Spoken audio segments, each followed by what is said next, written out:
iBoan කියලා පිළිගන්නවා SL Maths YouTube channel එකට. ටික දවසකට පස්සේ අපි පේපර් එකක් සාකච්ඡා කරන්න ආවේ. ඒ කියන්නේ අන්තිමටම ලියපු පේපර් එක 2024 25 ඔලුව ප්‍රශ්න පත්‍රයේ සාකච්ඡා කරන වීඩියෝ සීරීස් එකක් තමයි පටන් ගන්න හදන්නේ. අපි ඒක සාකච්ඡා කරේ නැහැ. දැන් මාස දෙකමාරක් තුනක් විතර වෙනවා පේපර් එක පිට වෙලා. නමුත් මට පේපර් එක දැක්කට පේපර් එක හදලා වීඩියෝ ටිකක් කරගන්න බැරි වුණා. ඉතින් අද ඉඳන් මම පටන් ගන්න හදන්නේ මේ පේපර් එක සාකච්ඡා කරන වීඩියෝ සීරීස් එක. ඉතින් මුලින්ම මේ පළවෙනි පේපර් එකේ කෙටි ප්‍රශ්න 25 සාකච්ඡා කරන්න තමයි මම පළවෙනි වීඩියෝ එකේදී බලාපොරොත්තු වෙන්නේ. ඉතින් ගිය අවුරුද්දේදීත් මම ඒ වගේ වීඩියෝ ටික කරගෙන ආවා. මුලින්ම කෙටි ප්‍රශ්න 25 සාකච්ඡා කරනවා. ඊට පස්සේ B කොටසේ එක පළවෙනි ගාන භාග ගාන, දෙවෙනි ගාන, 3 4 5 විදිහට වෙන වෙනම වීඩියෝ වලින් මම සාකච්ඡා කරන්න බලාපොරොත්තු වෙනවා. ඉතින් ඔයා මේ බලන්නේ SL Maths YouTube channel එකේ පළවෙනි වීඩියෝ එක නම් මම ආරාධනා කරනවා මුලින්ම අපිව subscribe කරන්න. O-level විෂය සම්බන්ධ O-level විෂය ගණිතය සම්බන්ධ ගොඩක් වටින වීඩියෝ මම දානවා මේ channel එකේ. ඉතින් මේ අවුරුද්දේ ඔයා O-level ලියන කෙනෙක් නම් ඒ කියන්නේ 2025ට අදාළ පේපර් එක ඔයගොල්ලෝ 26 දී තමයි ලියන්න වෙන්නේ. ඉතින් 2026 දී ඔයා ලියනවා නම් අනිවාර්යෙන් අපිත් එක්ක ඉන්න. ඉස්සරහට ගොඩක් වටින වීඩියෝ ටිකක් මම දාන්න ඉන්නවා. අපි බලමු පළවෙනි ගානේ ඉඳන් මේ ගණන් ටික කොහොමද හදන්නේ කියලා. මම මේ වෙලාවේදී හදනකොට ගාන හදන විදිය පැහැදිලිව කියනවා. ඉතින් ඒකෙදි මම මේ විස්තර කරනවට අමතරව ඔයාලට මොකක් හරි ප්‍රශ්නයක් තියෙනවා අනිවාර්යෙන් පල්ලෙහා කමෙන්ට් සෙක්ෂන් එකේ දාන්න. ඒකෙන් පුළුවන් ඔයාලට මොකක් හරි ප්‍රශ්නයක් තියෙනවා නම් මාව සම්බන්ධ කරගෙන ඒ ගැටලු निराකරණය කරගන්න. හරි අපි බලමු කොහොමද පළවෙනි ගානේ ඉඳන් මේ ප්‍රශ්න ටික අහලා තියෙන්නේ. ඉතින් ඇත්තට මේ 2024 25 මේ අවුරුද්දේ පේපර් එක එහෙම අමාරු පේපර් එකක් නෙමෙයි. සාමාන්‍ය මට්ටමට ගිය පේපර් එකක්. ගොඩක් මගේ ක්ලාස් ආපු අයත් සාමාන්‍ය විදිහට සාමාන්‍ය පේපර් එකක් කියලා තමයි කිව්වේ. සාමාන්‍යයෙන් ඒකක් ගන්න එන්නවා කියන්නේ ටිකක් අමාරු වැඩක් නෙමෙයි මේ පේපර් එකට. පළවෙනි ගාන අපි බලමු. නිවසක බිත්තිවල තීන් තාලේප කිරීමට මිනිසුන් 6 දෙනෙකුට මට කියන්න බැරි වුණා. මේ පේපර් එක ඔයා දැන් මේ වීඩියෝ එක බලනවා නම් ඔයා O level ලියන කෙනෙක් නම් පළවෙනි දේ තමයි මෙතනින් මේ වීඩියෝ එක නතර කරන්න ඕනේ. මේ වීඩියෝ එක ඔයා පෝස් කරලා මුලින්ම පේපර් එකක් හොයාගන්න ඕනේ. මම මේ පේපර් එක PDF එක මම පල්ලෙහා දාලා තියෙනවා. නැත්නම් ඔයාලට පේපර් එක හොයාගන්න පුළුවන් නම් වඩා හොඳයි. කොහොම හරි පේපර් එක ඔයා ඩවුන්ලෝඩ් කරගන්න පුළුවන් නම් වඩා හොඳයි. බලලා ටක් ගාලා මේ ගණන් ටික පළවෙනි ප්‍රශ්න 25 හදන්න ඕනේ. 25 හදලා පස්සේ මම මේ වෙලාවේදී පැහැදිලි කරන දේවල් එක්ක ඔයාගේ හරි වැරදි හදාගන්න එක තමයි කරන්න ඕනේ. නැත්තම් ඔහේ නිකන් වීඩියෝ එක බලාගෙන ඉඳියට වැඩක් වෙන්නේ නැහැ. ඔයාලට ගණන් ටික හදාගන්න බැරි වෙනවා. කියන වගේ වැරදි මොනවද කියලා අඳුර ගන්න බැරි වෙනවා. පළවෙනි ගාන අපි බලමු. නිවසක බිත්තිවල තීන් තාලේප කිරීමට මිනිසුන් 6 දිනකට දින 8ක් ගත වේ ඇස්මේන්තු කර ඇත. එම කාර්ය දින 3කින් නිම කිරීමට අවශ්‍ය වේ නම් ඒ සඳහා මිනිසුන් කී දෙනෙකු අමතරව යෙදිය යුතුද? අනේ කියන්නේ මෙතනදී අහන්නේ දවසක නිවසක බිත්තිවල තීන් තාලේප කිරීමට මිනිස්සු 6 දෙනෙක්ට දින 8ක් යනවා. එතකොට කොච්චර වැඩක්ද? මිනිස්සු 6 දෙනෙක් දින 8කදී කරන වැඩ ප්‍රමාණය. අන්නේ සම්පූර්ණ වැඩ ප්‍රමාණය දවස් 3කින් කරන්න හදන්නේ. එතකොට දවස් 3කින් කරනකොට කොච්චර මිනිස්සු ප්‍රමාණයක් ඕනද? එතකොට අපි දන්නවා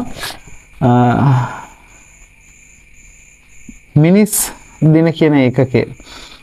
ඒ කියන්නේ මිනිසුන් ගණන වැඩි කරනවා දින ගණනෙන්. එතකොට මිනිස්සු 6 දෙනෙක් දවස් 8කදී කරන වැඩ ප්‍රමාණය කියලා කියන්නේ මිනිස් දින 48ක වැඩක්. මෙන්න මේ මිනිස් දින 48ක වැඩ ටික කරන්න හදන්නේ දවස් 3කින් මෙම කාර්ය දින 3කින් නිම කිරීමට අවශ්‍ය වේ නම් ඒ සඳහා මිනිසුන් කී දෙනෙකු අමතරව යෙදිය යුතුද? එතකොට මේ වෙලාවේදී මේ සම්පූර්ණම මිනිස් දින 48 වැඩේ වෙන විදිහකට කරන්න හදන්නේ.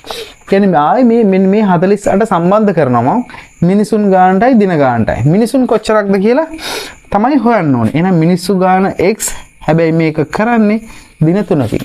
එතකොට 48 සමානයි මිනිසුන් ගාන දින ගාන. මේ දෙන්න වෙනස් කරගන්න. අන්න ඒ වෙලාවේදී ඔයාලට පුළුවන් මෙතන x හොයන්න. x කියලා කියන්නේ මිනිසුන් ගාන 48 බෙදීම 3. එහෙනම් x සමානයි 16. ඔන්න මේ අවුරුද්දේ වැඩි දෙනෙක් මේ ගාන මෙන්න මෙතනින් වරද්ද ගන්න නැති x සමානයි 16 කියලා ඇවිල්ලා හැබැයි එයාට ලකුණු හම්බෙන්නේ මේගොල්ලෝ අහන උත්තරේ මේ 16 නෙමෙයි. මේක අහනවා අවශ්‍ය වේ නම් ඒ සඳහා මිනිසුන් කී දෙනෙකු අමතරව යෙදිය යුතුද? එහෙනම් මේ වෙලාවේදී මේ අමතරව යෙදිය යුතු මිනිසුන් ගාන 16ක් නෙමෙයි. දැනටත් මේකේ මිනිස්සු 6 දෙනෙක් වැඩ කරනවා. ඒ කියන්නේ අමතරව යොදන්න ඕන ප්‍රමාණය කියලා කියන්නේ මිනිස්සු 16ක් ඕනේ. මිනිස්සු 6ක් කොහොමත් වැඩ. එහෙනම් අමතරව යෙදිය යුතු මිනිසුන් ගාන කියලා කියන්නේ 16න් 6ක් ගියාම 6ක් වැඩ කරනවා 10. මෙන්න මේ 10ට තමයි ඔයාට ලකුණු හම්බෙන්නේ. මේ 16ට නෙමෙයි. ඉතින් ඔන්න පළවෙනි ගානම වැරදෙන්න පුළුවන් ඔයා හරියට කියවලා නැතිුණා නම්. අපි බලමු දෙවෙනි ගාන. රූපයේ දී ඇති තොරතුරු අනුව BAE හි විශාලත්වය රූප සටහන අඳින්නම්. BAE විශාලත්වය කියලා කියන්නේ මේකේ තියෙනවා මෙන්න මෙහෙම. මේ රේඛාවට මේ රේඛාව සමාන්තරයි. මෙතන අංශක 70ක් A P C D මෙතන අංශක 40ක්. එතකොට මේගොල්ලෝ අහන්නේ BAE මෙන්න මේ කෝණය තමයි අහන්නේ. එතකොට මේ කෝණය අහන්නේ මෙන්න මේ කෝණය. හරිද? දැන් ඔයාලට පුළුවන් නේද? මේ රේඛාවට මේ රේඛාව සමාන්තරයි නම් මේ දෙන්නගේ සමාන්තර රේඛාව මෙන්න මේ තීර්යක රේඛාවෙන් ඡේදනය වුණාම මෙතන හැදෙන ඒකාන්තර කෝණය ආයි තව තැනක හැදෙනවා. ඒ කොහෙද හැදෙන්නේ? මෙතන හැදෙන ඒකාන්තර කෝණය හැදෙනවා මෙන්න මෙතන. එහෙනම් මෙතනත් අගය අංශක 40යි. දැන් ඔයාලට පුළුවන් ලේසි ජ්‍යාමිතිය. මොකද්ද? මේ ABE කියන ත්‍රිකෝණේ පාදයක් දික් කිරීමෙන් හැදෙන බාහිර කෝණය තමයි 70 කියන්නේ. එහෙනම් මේ 70 සමානයි මේ කෝණ දෙකේ එකතුවට. එහෙනම් අපි එක කෝණයක් දන්නවා 40යි. එහෙනම් මේ කෝණේ අංශක 30යි. ඒගොල්ලෝ අහන්නේ BAE, ඒ කියන්නේ BAE මෙන්න මේ කෝණේ අංශක 30යි. ලේසියෙන් එක හදාගන්න පුළුවන්. ඔක තමයි දෙවෙනි ගාන. අපි යමු තුන්වෙනි ගානට. තුන්වෙනි ගාන 3යි x වලින් 2 ධන 6යි x වලින් 5 ඍණ 12යි x වලින් 7 3යි x වලින් 2 6යි x වලින් 5 12යි x වලින් 7 මෙහෙම තියෙන වෙලාවට මේ වගේ ගණන් සාමාන්‍යයෙන් ඕලෙවල් ප්‍රශ්න පත්‍රයේ නිතරම අහනවා මේ වගේ ගණනක් ලකුණු දෙකක් මේකේ පොදු හරය සමාන කරගන්න තියෙන්නේ. පොදු හරය මෙතන මේ හරයන් තියෙනවා 12x 6x 3x මේ ඔක්කොගෙම හරය වාට 12කට දාගන්න පුළුවන්. එහෙනම් මෙතන 6 එහෙනම් මෙයා වැඩි කරන දෙකෙන් මෙයාවත් වැඩි කරන දෙකෙන් මෙතන 12x එක හදාගන්න පුළුවන්. මෙතන 12ක් හදන්න නම් ඔයා මෙතන 4ෙන් වැඩි කර. එහෙනම් මෙතනත් 4ෙන් වැඩි කර. ඒ කියන්නේ මෙතන 12x වලින් 8යි 12x වලින් 10යි ඍණ 12x වලින් 7යි. දැන් ඔක්කොගෙම හරය සමානයි. එහෙනම් ලවය විතරක් සුළු වෙනවා. ඒ කියන්නේ 12x වලින් 8 ධන 10 ඍණ 7 කියලා කියන්නේ 12x වලින් 18යි 18න් 7ක් ගියාම 11යි. 12x වලින් 11යි. ඔක තමයි තුන්වෙනි ගාන. ඒක ඉතා සරල ගානක්. හතරවෙනි ගාන. පහත දී ඇති හැඩ අතුරෙන් ත්‍රිකෝණාකාර හරස් කඩක් සහිත ඍජු ප්‍රිස්මයක මුහුණතක හැඩය නොවිය හැක්කේ කුමක්දයි තෝරා ඊට යටින් ඉරක් ඇඳ දක්වන්න.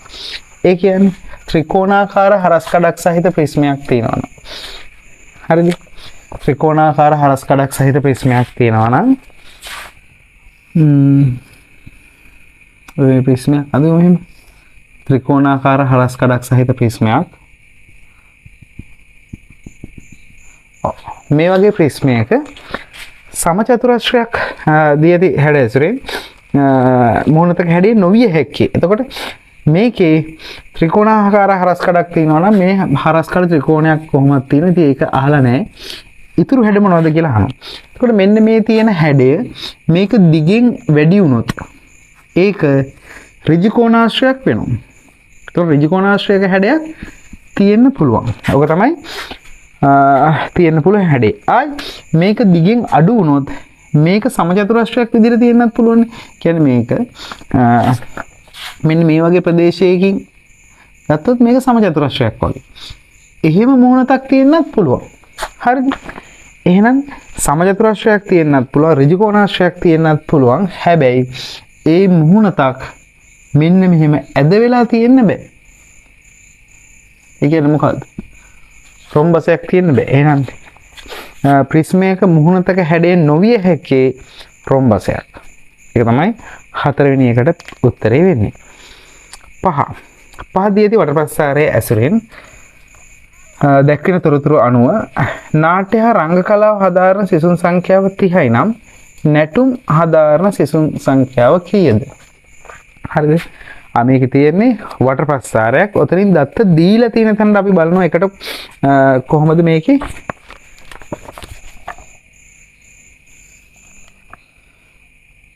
ගැටලුව හදන්න පුළුවන් කියලා. මේකේ මේ පැත්ත අංශක 180යි. ආයි මෙතන අංශක 90යි. ආයි මෙතන අංශක 20යි. ඔය චිත්‍ර සංගීතේ නැටුම් ඔය ටික තියෙන්නේ. මේ පැත්ත 180යි මෙතන 90යි. ඒ කියන්නේ මෙතන අංශක 70. මේකත් 180ක් නේ. මෙතන 90 නේ. මේ පැත්තත් 90යි මෙතන 70. මෙන්න මේගොල්ලෝ අහන්නේ නැටුම්. මෙන්න මේක හදාරන ගාන. කියන්නේ මේගොල්ලෝ මෙතනින් දත්ත ටික දීලා තියෙනද බලන්න. 180ට අදාළව දීලත් නැහැ. මේ 90ට අදාළව දීලත් නැහැ. හැබැයි දීලා තියෙනවා නාට්‍ය හා රංග කලාව හදාරන සිසුන් සංඛ්‍යාව 30යිලු. ඒ කියන්නේ මෙන්න මේ අංශක 20කට අදාළව සිසුන් ගණන 30යිලු. අන්න එතනින් පුළුවන් ඔයාලට ගානට එන්ටර් වෙන්න. ඒ කියන්නේ අංශක 20ක් කියන්නේ සිසුන් 30ක්. මේගොල්ලෝ අහන්නේ අංශක 70ක්. එහෙනම් මොකද්ද කරන්න ඕන? ඔයාලට පුළුවන් අංශක 20ක් කියන්නේ සිසුන් 30 දෙනෙක් නිරූපණය වෙනවා. අංශක 70කින් කොච්චරක් නිරූපණය වෙනවද කියලා බලන්න ඕනේ. එහෙනම් ඔයාලට පුළුවන් ඔක්කොටම කලින් එක අංශකයක් කොච්චරද කියලා බලන්න. එක අංශකයක් කියලා කියන්නේ 30 බෙදීම 20ක්. මේක මේ සුළු කරලා දාන්න ඕනේ නැහැ. ඔයාලට එක අංශකයක් කියන්නේ මෙන්න මේ වගේ ප්‍රමාණයක්. මේක දශම ගානට බෙදලා නැත්නම් භාග සංඛ්‍යාවකට බෙදන්න අවශ්‍ය නැහැ. අංශක 70ක් කියන්නේ කොච්චරද කියලා බලනවා. අංශක 70න් ඒක ගුණ කරනවා. 30 බෙදීම 20 වැඩි කිරීම 70 බිඳුවට බිඳුව කැපෙනවා 15යි 15 සරක් 7. ඒ කියන්නේ 7 5 35යි 7 7යි 3යි 7 5 35න් 5 3ක් විතර 7 7යි 3යි 10. ඒ කියන්නේ සිසුන් 105ක් නිරූපණය වෙනවා. ඉතින් ඕක තමයි පස්වෙනි ගාන. නැටුම් හදාරන සිසුන් සංඛ්‍යාව කියලා කියන්නේ මේක. එන අංශක 70කින් සිසුන් 105ක් නිරූපණය වෙන්න තමයි තියෙන්නේ. ඔක තමයි 6 වෙනි ගාන. අපි යන් 7 වෙනි ගානට 1 2 3 4 6 7 6 වෙනි ගානට දී ඇති වෘත්තයේ O කේන්ද්‍රයේ O DOC සරල රේඛාව මගින් AB ජය සමච්ඡේදන CDB වල අගය. අපි ඔක රූප සරහන අඳිමු.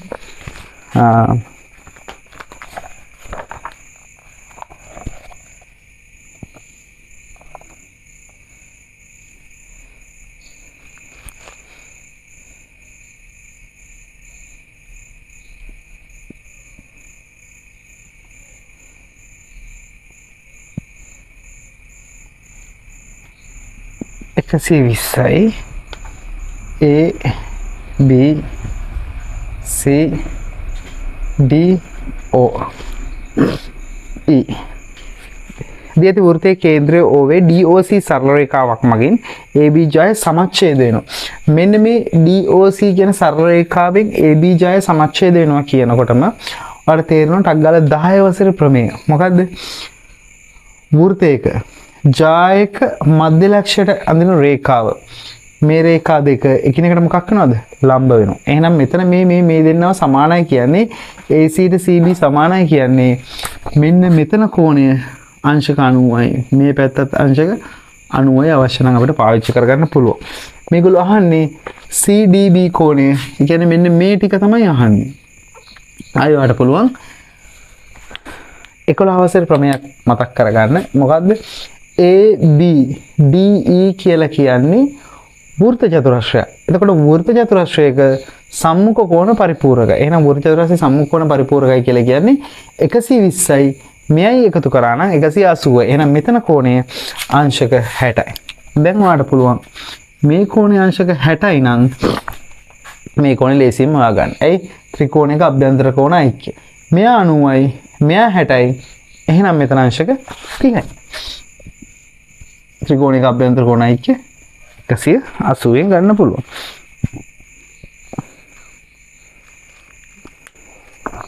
ඊළඟ එක 7 වෙනි ගානේ තියෙනවා 2x වර්ගයේ ඍණ 18 සාධක සොයන්න තියෙන්නේ. ඒක කොහොමද බලන්න සාධක හොයන්නේ? 2x වර්ගයේ ඍණ 18 මේකේ 2x වර්ගය ඍණ 18 සාධක හොයන්න තියෙනවා. දැන් මේකේ සාධක හොයනකොට ඔයාලට මෙන්න මෙහෙම මතක් වෙන්න පුළුවන්. මේකත් දෙකෙන් බෙදෙනවා මේකත් දෙකෙන් බෙදෙනවා. එහෙනම් මම දෙකක් ඉවර ගන්නවා. 2යි x වර්ගය 18 බෙදීම 2 කියන්නේ 9යි ඍණ බෙදීම දන 9. ඍණ බෙදීම දන ඍණයි. හරි. මෙතනින් ගියොත් ඔයාලට සම්පූර්ණ ලකුණු හම්බෙන්නේ නැහැ. ඇයි මේ දෙක එළියට ගත්තාම සාධක වලට වෙන් කළා. නමුත් ඔයා මෙතනට ආපු ගාම ආයෙත් මතක් වෙන්න ඕනේ x වර්ගයේ ඍණ 9 කියලා කියන්නේ මේ x වර්ගයේ ඍණ 9 කියන්නේ වර්ග දෙකක අන්තරයක්. ඒ කියන්නේ x වල වර්ගය තියෙන නමුත් 9 කියන්නේ වර්ගයක් විදිහට නෙමෙයි තියෙන්නේ. ඔයාලට ලියන්න පුළුවන්. දෙක වාරයක් x වර්ගයේ ඍණ 3 වර්ගය කියලා. දැන් ඔයාලට මතක් වෙන්න ඕනේ x වර්ගයේ ඍණ 3 වර්ගය කියලා කියන්නේ හරියට a වර්ගයේ ර්ණ b වර්ගය වගේ. ඒ කියන්නේ ඔයාලට මෙන්න මෙහෙම එකක්. a වර්ගයේ ඍණ b වර්ගයේ සාධක කියන්නේ a ධන b a ඍණ b. ඒක මතක් වුණොත් ඔයාලට මේකේ සාධක ටික ලියන්න පුළුවන්. දෙක වාරයක් x වර්ගයේ ඍණ 3 වර්ගය කියලා කියන්නේ සාධක x ධන 3යි x ඍණ 3යි. මෙන්න මෙතනට වෙනකන් ආවොත් තමයි ඔයාලට සම්පූර්ණ ලකුණු දෙකම හම්බෙන්නේ. මෙතනින් උත්තරේ නතර කරලා තිබුණොත් ඔයාලට ලකුණු එකයි හම්බෙන්නේ. අන්න ඒක මතක තියාගන්න ඕනේ. ඒක 7 වෙනි ගාන. අපි දැන් ගණන් 1යි 2යි 3යි 4යි 5යි 6යි 7යි ගණන් 7ක් හරි. බලමු 8 වෙනි ගාන. 8 වෙනි ගානත්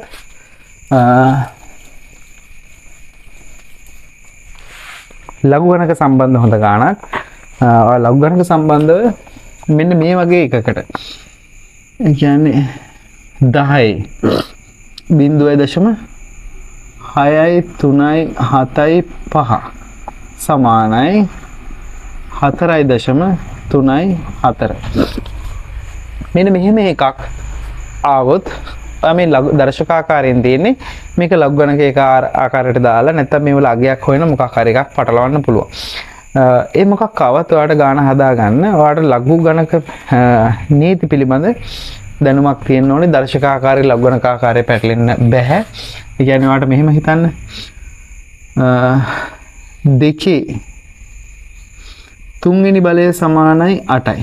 මේ තියෙන්නේ දර්ශකාකාරයෙන්. මේක ලඝු ගණකාකාරයට ඔයාලට දානවා නම් මේක ලියන්න පුළුවන් වෙන්න ඕනේ කොහොමද? ලඝු කීයේ පාදයටද? පාදයේ 2. එහෙනම් ලඝු 2 පාදයට. ආයි සමාන ලකුණෙන් එහා පැත්තට යනවා. 2 පාදයට 8 සමානයි. උත්තරේ 3. මෙන්න මේක තමයි දර්ශකාකාරය.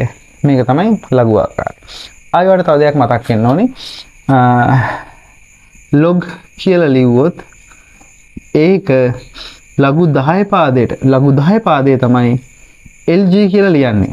මෙන්න මේ වගේ දේවල් මතක තියෙනවනේ. මොකද මේකෙත් එහෙම LG තමයි අහලා තියෙන්නේ. එහෙනම් ඔයාලට තේරෙන්නේ මේ 10 පාදයක් ගැන තමයි අහන්නේ. මේ දේවල් ටික මතකයි නම් ඒගොල්ලෝ අහනවා මෙන්න මෙහෙම ප්‍රශ්නයක්. මොකද්ද? ලඝු 43යි. ලඝු 43.4 අගේ. ලඝු 43.4 කිව්ව ගම ආට ටක් ගාලා මතක් තේරෙන්න ඕනේ මේ 4.34 නේ 43.4. කියන්නේ මේක ඇසුරින් මේක හදාගන්න පුළුවන්. ඒ කොහොමද හදන්නේ කියලා බලමු. මේ තියෙන දර්ශකාකාරයනේ. මේ තියෙන දර්ශකාකාරය ඔයාට ලඝු ගණක ආකාරයට දැම්මොත් මට කොහොමද මේක ලියන්න පුළුවන්? ලඝු කීයද? 10 පාදේ. එහෙනම් මෙතනට දාන්න ඕනේ ලඝු 10 පාදේ. මොකද්ද වෙන්න ඕනේ? 4.34 සමාන ලකුණෙන් එහා පැත්තට යනවා. 4.34 සමානයි කීයද? මෙන්න මේ සංඛ්‍යාව. ඒ කියන්නේ 0.637 0.637 දැන් ලඝු 10 පාදයට කියන එක ලියන්න පුළුවන්. ඔයාට LG දාලා LG 4.34 සමානයි 0.637 ඒ කියන්නේ LG 4.34 කියන එක 0.637 කියලා ලියත හැකියි. හැබැයි මේ 4.34 නෙමෙයි ඕනේ. 43.4. දැන් මෙන්න මෙයාව අපි දැනට තියාගන්න. මේ කියන්නේ ලඝු 4යි ගානක් ආවොත් අපිට ලඝු 4යි ගානක් ආවොත් මෙන්න මේ උත්තරේ දාන්න පුළුවන්. ඊළඟට ගොඩක් අය වරද්දන එක මට ටක් ගාලා මතක් වුණා. මෙන්න මෙහෙම සමහරු කරනවා. මේ වගේ වෙලාවට හිතන්නේ අර ලඝු පිළිබඳ දැනුම ටක් ගාලා වෙනස් විදිහකට පාවිච්චි කරනවා. මෙන්න මෙහෙම. ලඝු 4.34 කියන්නේ මේ ටිකත් ගානට හදාගෙන. මේ ටිකත් හදාගෙන යා ටක් ගාලා ආයෙ වැරදි පියවරකට යනවා. මොකද 4.34 නේ තියෙන්නේ. එහෙනම් 4.34 තියෙන්නේ. මේකේ ලඝු 4.34 කියලා කියන්නේ 43.4 කරන 10න් වැඩි කරොත් එහෙනම් 43.4 සමානයි. මෙයාවත් 10න් වැඩි කරනවා 6.375. මෙහිම ලිව්වොත් එයාට ලඝු පිළිබඳ කිසිම අවබෝධයක් නැහැ. මේක සම්පූර්ණ වැරදි. හරිද? ගොඩක් දෙනෙක් මේ ලඝු දර්ශක ආකාරයේ මාරු කරගන්න පුළුවන්. හැබැයි මේ වගේ උත්තරයකට ඇවිල්ලා ආය අර උත්තරේට මෙන්න මේ වගේ එකක් අහපු ගමන් ඒගොල්ලෝ ටක් ගාලා මේ විදිහට හදා ගන්නවා. එතකොට වැරදි. කොහොම නෙමෙයි කරන්නේ. මොකද්ද කරන්නේ? මේකෙදී දැන් අපිට ඕනේ ලඝු 43.4. ඔක තමයි ඕනේ. ඒක අපිට ලියන්න පුළුවන් ලඝු 4.34 වැඩි කිරීම 10 පළවෙනි බලය. අන්න දැන් ඔයාට මේ 10 පළවෙනි බලය කියලා මේ ලඝු ගුණ කිරීමක් නේ තියෙන්නේ. මෙච්චර සුළු කිරීමක් පළවෙනි පේපර් එකේ කරන්න ඕනේ නැහැ.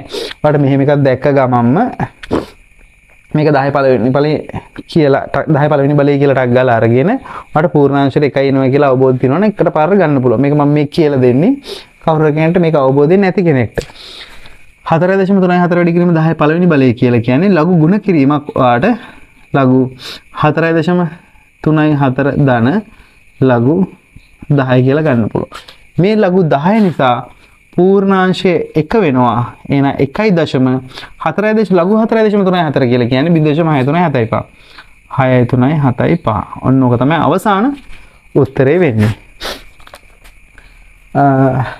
මෙතන 10න් ගුණ කරන නිසා මේක 10 පළවෙනි බලේ ඒ 10 පළවෙනි බලේ පූර්ණාංශය තමයි 1 වෙන්නේ. ඒක හොඳට මතක තියාගන්න ඕනේ. නැත්තම් මෙයාවත් 43.4 කරලා මෙයාවත් දශම ස්ථානයක් මෙහෙට කරලා 6.375 නෙමෙයි. ඒක ගොඩක් දෙනෙක් කරන වරදක්. මෙන්න මේක මේ ටික පැහැදිලි වෙලත් සමහරු මෙන්න මේ වගේ වෙලාවෙදී මේකේ වැරදි සුළු කිරීමක් කරනවා. ඒක හොඳට මතක තියාගන්න. මොකද දර්ශක හලක් ගණක අනිවාර්යයෙන්ම ලකුණු දෙකේ ගණක් එනවා සහ පරිමාව දෙවෙනි කොටසෙත් සුළු කරන්න තියෙනවා. බලමු ඊළඟ එක. දියත් රූපේ AB සිරස් ගසක් වන අතර B ලක්ෂයේ කුරුල්ලෙක් සිටි. ඒ කියන්නේ මේකේ රූප සරණක් තියෙන අපි ඒක අඳිමු. මේ ගණන් අනිවාර්යෙන්ම මම මේ කරන්න කලින් නැත්නම් මට කලින් කරගන්න මම මේ වීඩියෝ එක පෝස්ට් කරලා සම්පූර්ණ කරලා නැත්නම් මම ගානෙන් ගානට එනකොට ඔයා ගානෙන් ගාන පෝස්ට් කරලා ගානෙන් ගාන එහෙම වීඩියෝ එක නතර කරලා ටක් ගාලා හදලා තමයි මේක බලන්න ඕනේ. කියනවා ඕලෙවල් විභාගයට සූදානම් වෙන්න. ඕලෙවල් විභාගෙ වෙනුවෙන් මේ වීඩියෝ එක බලනවා නම් ඔයා ගණන් වලට ප්‍රතිඵලයක් ගන්න බලනවා නම් මේ වීඩියෝ එක ඔහේ බලාගෙන ගියා කියලා ලොකු වැදගත්කමක් වෙන්නේ. ඔයා අනිවාර්යෙන්ම ගණන් ටික හදලා තමයි මේක බලන්න ඕන. හරි. මේ කියන දියති රූපයේ AB සිරස් ගසක් වන අතර AB හරි. මෙතන C. දියති රූපයේ AB සිරස් ගසක් වන අතර B ලක්ෂයේ කුරුල්ලෙක් ඉන්නවා. මෙතන කුරුල්ලා C ලක්ෂයේ ළමයෙක් ඉන්නවා. මෙතන ළමයෙක් ඉන්නවා. AC තිරස් හරි. කුරුල්ලා දකින්නේ ළමයා කුරුල්ලා දකින්නේ ආරෝහණ කෝණයක්. ඒකට අපි මතක තියාගන්න ඕනේ ආරෝහණ කෝණ කොහොමද එන්නේ? ආරෝහණ කෝණයක් කියන්නේ S මට්ටමේ ඉඳන් ඉහළ කෝණ බලනකොට ඒවා ආරෝහණ කෝණ, S මට්ටමේ ඉඳන් පහළ කෝණ බලනකොට ඒවා අවරෝහණ කෝණ. එතකොට මේ ළමයා මෙතන ඉන්නේ. එතකොට ළමයාගේ උස්ස සලකන්න එපා කියලා වරහන් ඇතුලේ කියලා තියෙනවා. එතකොට කුරුල්ලව දකින ආරෝහණ කෝණය කියලා කියන්නේ මෙන්න මේ කෝණය. ඒක A. ආරෝහණ කෝණයකින් හා ළමයා කුරුල්ලා දකින්නේ ආරෝහණ කෝණයකින් හා කුරුල්ලා ළමයා දකින්නේ. එතන මෙතන ඉඳන් කුරුල්ලා ළමයා දකිනකොට එයාගේ S මට්ටම මෙහෙම තියෙන්නේ. මෙන්න මේක තමයි B කියලා කියන්නේ. B අවරෝහණ කෝණයකින් නම් හරි කුරුල්ලා මෙතන ඉඳන් බලනකොට පල්ලෙහා බලනකොට මේක අවරෝහණ කෝණය, ළමයා උඩ බලනකොට මේක ආරෝහණ කෝණය. A හා B අතර සම්බන්ධය ලියන්නලු. එතකොට කොහොමද? දැන් මෙන්න මේ තිරස් මට්ටමයි මේ කුරුල්ලගේ S මට්ටමයි මේක බලනකොට මේ දෙන්නම සමාන්තර රේඛා. මේක ඒකාන්තර. මෙන්න මේක ඒකාන්තර කෝණ. එහෙනම් අපිට පුළුවන් A සමානයි B කියලා ලියන්න. A සමානයි B. A සහ B අතර සම්බන්ධය ලියා දක්වන්න. A සමානයි B. ඊළඟ එක 10. පළවෙනි ගණන් 10 මේක තමයි අවසාන ගාන. ඒ ගණන් 10 ඇතුළත එහෙම වට කල්පනා කරලා වැටෙන්න තරම් ගානක් තාම දීලා නැහැ. 10. ඝන ඍජු වෘත සිලින්ඩරයක උස එහි පතුල අරය ආර්මෙන් 3 ගුණයක්. ඒ කියන්නේ සිලින්ඩරයක් ඇඳොත් මේක අරය R උස 3R. ඔහොම කියන්නේ සිලින්ඩරයක එහි පතුලේ අරය R මෙන් 3 ගුණයකි. සිලින්ඩරයේ වක්‍ර පෘෂ්ඨයේ වර්ගඵලය සම්පූර්ණ තින්ත ගෑමට අවශ්‍ය තින්ත ප්‍රමාණය එහි පැතුලේ තින්ත ගෑමට අවශ්‍ය තින්ත ප්‍රමාණය මෙන් කී ගුණයක්ද? එහෙනම් මේ අහන්නේ පතුලේ වර්ගඵලය වගේ මෙන්න මේ වක්‍ර පෘෂ්ඨයේ වර්ගඵලය කී ගුණයක්ද කියලා අහන්නේ. තින්ත ගන්න කතාව කියන්නේ ඒකනේ. එතකොට අපි පතුලේ වර්ගඵලය කියලා කිව්වොත් පතුලේ වර්ගඵලය කියලා කියන්නේ අර R නම් පතුල කියන්නේ වෘත්තයක්. එහෙනම් 5R වර්ගය. ඔක තමයි පතුල. වක්‍ර පෘෂ්ඨයක වර්ගඵලය මේක සමය සූත්‍රය දීලා තියෙනවා 2πrh කියලා. එහෙනම් වක්‍ර පෘෂ්ඨය කියලා කියන්නේ 2πrh. එතකොට අපිට පුළුවන් 2πrh කියලා කියන්නේ 3ක් r. එතකොට පුළුවන් දෙවරක් 3 6ක් 5r වර්ගය. එහෙනම් වක්‍ර පෘෂ්ඨය කියලා කියන්නේ 6ක් 5r වර්ගය. පතුල කියලා කියන්නේ 5r වර්ගය. එහෙනම් මොකද්ද වෙන්නේ? ඒක කී ගුණයක්ද? 6 ගුණයක්. 5r වර්ගය වගේ 6 ගුණයක් තමයි 6ක් 5r වර්ගය කියලා කියන්නේ. පළවෙනි ගණන් 10 ඉවරයි. අපි ආ 11ට. මුහුණත් 4 1 3 5 7 ලෙස අංක කර ඇති නොනැඹුරු චතුස්තරාකාර ධාතු කැටයක් දෙවරක් උඩ දෙමු විට යටි අතර වෙන මොහොතේ ඉලක්කම් දෙකේ එකතුව 10 ලැබීමේ සම්භාවිතාව අපිට පුළුවන් කොහොමද ඒක කරන්නේ? චතුස්තරාකාර ධාතු කැටයක් එකපාරක් උඩ දැම්මොත් 1 3 5 7 තමයි ඒවල අංක තියෙන්නේ. දෙපාරක් උඩ දැම්මට පස්සේ ඒවල අංකවල එකතුව 10ක් ලැබෙන්න ඕනේ. එහෙනම් අපි දැන් දෙපාරක් උඩ දැම්මම එන්න පුළුවන් ප්‍රතිඵල ටික ටිකක් බලමු. 1 3 5 7 1 3 5 7 1 3 5 7 පළවෙනි පාර උඩ දානවා, දෙවෙනි පාර උඩ දානවා.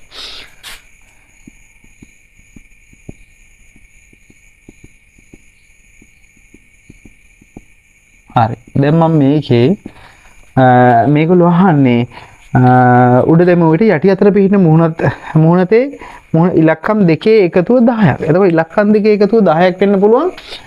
පළවෙනි පාර 1 ඇවිල්ලා දෙවෙනි පාර මොන ඉලක්කම ආවත් එකතුව 10ක් හැදෙන්නේ නැහැ. ඒකට ඒක ගන්න බෑ. පළවෙනි පාර 3 ආවොත් දෙවෙනි පාර 7 ආවොත් මෙන්න මේ ප්‍රතිඵලය එකතුව 10ක් හැදෙන ප්‍රතිඵලයක්. ඒක හරි. පළවෙනි පාර 5 ආවොත් දෙවෙනි පාර කී ආවොත් 10 හැදෙන්නේ? 5 ආවොත් විතරයි. ඔන්න ඒක තව ප්‍රතිඵලයක්.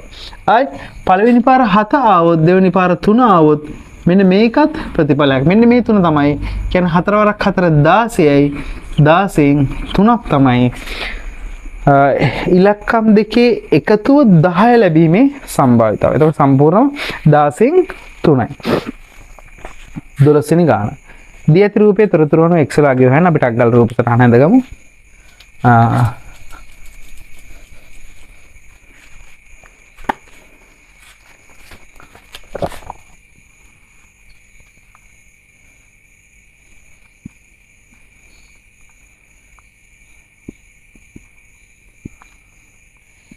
A B C D මෙතන අංශක 40යි. මෙන්න මේක තමයි හොයන්න ඕනේ x කියන එක. x ලාගේ හොයන්න ABC කියලා කියන්නේ සරල රේඛාව. එතකොට මේක සරල රේඛාවක්. මේ තියෙන ත්‍රිකෝණේ මේ පාදයට මේ පාදයේ සමානයි නම් මෙන්න මේ ACD කියන ත්‍රිකෝණය සමද්විපාද ත්‍රිකෝණයක්. එතකොට ඔයාලට පුළුවන් මෙයා 40යි නම් මෙතනත් අංශක 40යි. මේක සමද්විපාද ත්‍රිකෝණයක් ඉඳන් මෙයාත් 40යි මෙයාත් 40යි. දැන් ඔයාලට පුළුවන් මේ ABD කියන ත්‍රිකෝණය සලකන්න.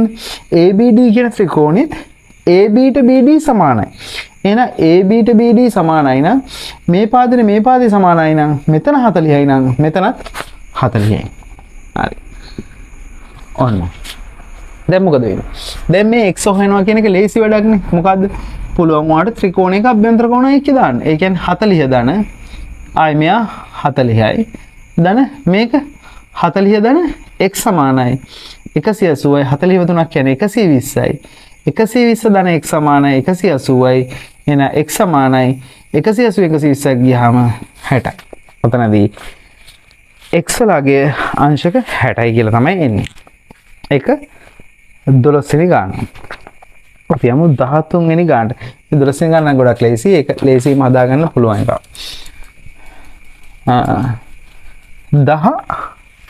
13 මේ මෙතන දීලා තියෙනවා සර්වත්‍ර කුලකයක් දීලා තියෙනවා නිකිල IAB කියලා දීලා තියෙනවා. පහදී ඇති ප්‍රකාශ අතරින් නිවැරදි ප්‍රකාශය තෝරා යට නිරක් අදිනක් බලමු ටක් ගාලා ප්‍රකාශ ටික නිරූපණය වෙන්නේ මොනවද කියලා. පළවෙනි එක සර්වත්‍ර කුලකය. සර්වත්‍ර කුලකය කියලා කියන්නේ බිඳුව දැන් ආයෙ පොඩ්ඩක් මතක් කරගන්න ඕනේ. මෙහෙම ටක් ගාලා මම එක කියලා දෙන්න. බිඳුවත් පහත් අතර මේවා ශිෂ්‍යත්ව වැඩ. බිඳුවත් පහත් අතර කියලා කිව්වම ඒ දෙන්න අතර වුණොත් අතර තියෙන නිකිල සංඛ්‍යා කියලා කිව්වොත් බිඳුවත් පහත් අතර කිව්වහම ඒකට එන්නේ 1 2 3 4. ඇයි බිඳුවයි පහයි අතරනේ. එතකොට බිඳුවයි පහයි එනවද? එන්නේ. ශිෂ්‍යත්ව ප්‍රශ්නය. හයි මෙහිම තිබුණොත් බිඳුවේ සිට 5 දක්වා එහෙනම් බිඳුවේ සිට 5 දක්වා නම් එහෙනම් බිඳුවයි 5යි අයිති වෙනවා නිකිල ටික. එහෙනම් බිඳුව 1 2 3 4 5. නිකිල කියන්න බෑ. ඒතකොට බිඳුව අයිති වෙන නිසා බිඳුවේ සිට 5 දක්වා සංඛ්‍යා කියලා තිබ්බොත් ඔයා මේ ටික තමයි ලියන්නේ. බිඳුවේ සිට 5 දක්වා සංඛ්‍යා. හරිද? ඉතින් ඒක තේරුම් ගන්න ඕනේ. දැන් මේකෙදි කියන්නේ නිකිල ගැන බිඳුවත් හතත් අතර නිකිල කියලා කිව්වහම ඒකට එන්නේ 1 2 3 4 5 6 7 එන්නේ නැහැ. ආයි ඒ කියලා කියන්නේ බිඳුවත් හතත් අතර ප්‍රථමක සංඛ්‍යා. එහෙනම් ඒ කියලා කියන්නේ බිඳුවත් හතත් අතර ප්‍රථමක සංඛ්‍යා කියලා කිව්වහම මේකට එන්නේ ප්‍රථම සංඛ්‍යා කියන්නේ 2 3 5 සාධක දෙකක් පමණක් ඇති සංඛ්‍යා. ඊට පස්සේ B ඒකේ තියෙනවා බිඳුවත් හතත් අතර දෙකේ ගුණාකාර. ඒතකොට බිඳුවත් හතත් අතර දෙකේ ගුණාකාර කියලා කියන්නේ එතකොට 2 4 6 ඔන්න සංඛ්‍යා ටික. මේකේ තියෙන අවයව ටික. දී ඇති තොරතුරු වලින් නිවැරදි ප්‍රකාශය තෝරන්න. A මේලේ B කියලා කියන්නේ සර්වත්‍ර කුල ගැල්ලු. AB වල සියලුම අවයව ටික ලිව්වොත් සර්වත්‍ර කුලක එන්නේ. මොකද මේකේ එක නැහැ. ඒක නිසා ඒක එන්නේ. ඒකේ පළවෙනි ප්‍රකාශය අසත්‍යයි. A ඡේදනයේ B කියලා කියන්නේ 2යි 4යිලු. එතකොට ඡේදනයට එන්නේ දෙන්නටම තියෙන පොදුවේ තියෙන එක. එහෙනම් 2 විතරයි. ඒකත් අසත්‍යයි. ඊළඟට කියනවා NA සමානයි 3යි. NA කියලා කියන්නේ ඒට තියෙන අවයව ගාන. හරිනේ. ඒක හරි. දැන් මේක හරි. NA සමානයි 3යි කියන එක හරි. 13ට අදාළ උත්තරේ 3. ඒක තමයි එන්නේ. ඊළඟ එක. මේකේ කෙටි ප්‍රශ්න ටික වුණත් මම මේ ප්‍රශ්නේ ඇඳලා හිමීට වැඩි කලබලයක් නැතුව හිමීට පැහැදිලි කරන්නේ මේ වීඩියෝ එක බලන කෙනා එක මට්ටම් වල ඉන්න පුළුවන්. සාමාන්‍යයෙන් ඒකක මට්ටමක ඉන්න පුළුවන්. සමහර විට යා මුල්ම අවදි. ඒ කියන්නේ S එකක් ගන්න බලාපොරොත්තු වෙන මේ වීඩියෝ එක බලන වෙන්න පුළුවන්. මම ඒකයි බොහොම හිමීට වැඩි කලබලයක් නැතුව මේ ගණන් ටික පැහැදිලි කරන්නේ. මොකද ඕනම මට්ටම කෙනෙක්ට මම මේ කියන පැහැදිලි කිරීමත් එක්ක මේ ගණන් ටික ලේසියෙන් අල්ලගන්න පුළුවන් වෙන්න ඕනේ. ඉස්සරහ තියෙන ඕරල් පේපර් එකක් හෝ මොන විභාගයක් ඔයා ඕලෙවල් සම්බන්ධව කරනවා නම්. ඊළඟ එක 3x වර්ගය වැඩි කිරීම 2y බෙදීම 8xy. හරි. දැන් මේකේ මොකද්ද කරන්න තියෙන්නේ? සුළු කරන්න කියලා තියෙන්නේ. ඒ කියන්නේ 3x වර්ගය බෙදීම 2y බෙදීම 8xy කියන එක වඩා ලේසි වඩාම මෙන්න මේ විදිහට ලියාගත්තා නම්. දැන් බලන්න මොකක්ද? y ට y කපන්න පුළුවන්. 2ට 4යි x වල 1ට x වල 1. එතකොට මේකේ අවසාන උත්තරේ 3 වැඩි කිරීම x 3x බෙදීම හරේ තියෙන්නේ 4 විතරයි. ඒ කියන්නේ 3x බෙදීම 4යි. ඔක තමයි අවසාන උත්තරය. 14න් පස්සේ 15. 15 වෙනි ගානේ තියෙනවා ගුණෝත්තර ශ්‍රේණියක දෙවන පදයේ ඍණ 6ද තුන්වන පදයේ ඍණ 12ද වේ. මෙම ශ්‍රේණියේ පස්වන පදයේ කොමක්ද? ගුණෝත්තර ශ්‍රේණියක් කියලා කිව්වම ටක් ගාලා මතක් වෙන්න ඕනේ. සමාන්තර ශ්‍රේණිය සහ ගුණෝත්තර ශ්‍රේණිය අතර වෙනස. සමාන්තර ශ්‍රේණියකින් වෙන පදයේ හොයන්නේ tn සමානයි a ධන ඍණ එක වාරයක් d කියන එකකින් ගුණෝත්තර ශ්‍රේණියක නම් tn සමානයි a වල rn ඍණ 1 වන බලය. එතකොට මේකේ ගුණෝත්තර ශ්‍රේණියක n වන පදේ ලියන tn සමානයි a r වල n ඍණ 1 වන බලය. හරිද? මෙන්න මේකේ තියෙනවා මෙන්න මේක ඇසුරෙන් අපිට පුළුවන් මේකට අදාළව දෙවන පදේ ඍණ 6යිලු. එතකොට දෙවන පදේ ඍණ 6යි නම් මේකේ t2 නේ. t2 සමානයි ar දෙවන පදේ කියලා කියන්නේ 2 ඍණ 1. එහෙනම් අතනම r වල කීවෙනි බලයද? 1. අන්න ඒක තමයි ඒගොල්ලෝ කියන්නේ ඍණ 6 කියලා. එහෙනම් ඍණ 6 සමානයි ar. ඕක එකක්. හරි. තුන්වන පදේ ඍණ 12යි නම් අපිට පුළුවන් t3 සමානයි ar 3 ඍණ 1 කියන්නේ 2යි ar වර්ගය. එහෙනම් තුන්වන පදේ කියලා කියන්නේ ඍණ 12යි. එහෙනම් ඍණ 12 සමානයි ar වර්ගය. ඕක දෙවෙනි එක. මෙන්න මේ දෙන්නව විසඳලා මට පුළුවන් මේකේ a සහ r හොයාගන්න. එහෙනම් a සහ r හොයාගත්තොත් මට පුළුවන් මේකේ ඕනම පදයක් හොයාගන්න. එහෙනම් මම මේක එකටම කරන්නේ a සහ r හොයාගන්න එක. මම දෙක එකෙන් බෙදනවා. ඍණ 12 බෙදීම ඍණ 6 සමානයි ar වර්ගයේ බෙදීම ar. ඍණ බෙදීම ඍණ උත්තරේ ධනයි 12 බෙදීම 6 කියන්නේ උත්තරේ 2යි. ඒට a කැපිලා යනවා r වල එක බලයක් කැපිලා යනවා. එහෙනම් r සමානයි 2යි. ඉතින් වාට පුළුවන් එහෙමම r වල 2 මේකට ආදේශ කරන්න. එහෙනම් ඍණ 6 සමානයි a වාරයක් 2. එහෙනම් a සමානයි ඍණ 3යි කියන එක. දැන් a සහ r දන්නවනම් ඕනම පදයක් අපිට හොයාගන්න පුළුවන්.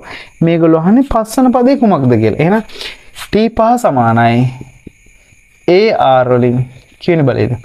4 වෙනි බලය. ඇයි හැමතිස්සම n ඍණ 1 කියන්නේ හැමතිස්සම එකක් අඩු වෙනවා. මට දැන් හිතන්න මෙහෙම වාට අවශ්‍ය වුණා නම් t 10 සමානයි. ඔයාලට පුළුවන් ar 9 කියලා එකපාරම ලියන්න.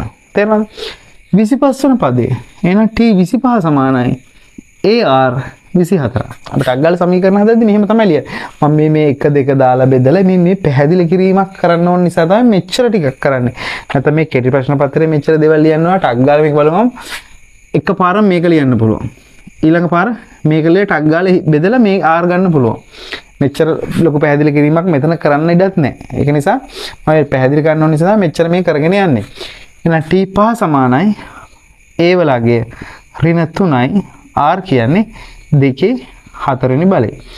එහෙනම් ඍණ 3යි 2 4 වෙනි බලය කියන්නේ 2 4 8 16. එහෙනම් 16 වරක් 3 කියලා කියන්නේ 48යි ඍණ 48යි 5 වෙනි පදේ. කොහොම තමයි? ඕකේ. 15 වෙනි ගාන හදන්න. අපිට තව ගණන් 10ක් තියෙනවා. හිතුවට වීඩියෝ එක දිග වෙනවා. නමුත් කරන්න දෙයක් නැහැ. පැහැදිලි කිරීම අපි හිමීට කරගෙන යන්න. මම හිතුවේ මේ වීඩියෝ එක විනාඩි 15කින් 20කින් වගේ කරන්න. නමුත් ඊට වඩා නම් වෙලා යයි. හරි. කමක් නැහැ අපි කරමු. 16 වෙනි ගාන. ABCD වෘත්ත චතුරස්‍රයක් රූපයේ දැක්වෙනවා. BD මගින් ADC සමච්ඡේදනය වෙනවා. AB පාදයේ E තෙක් දික් කරලා තියෙන රූපයේ දැක්වෙන තොරතුරු අනුව CBE වල විශාලත්වය හොයන්න. අපි කොටම කලින් රූප සලකන හදමු.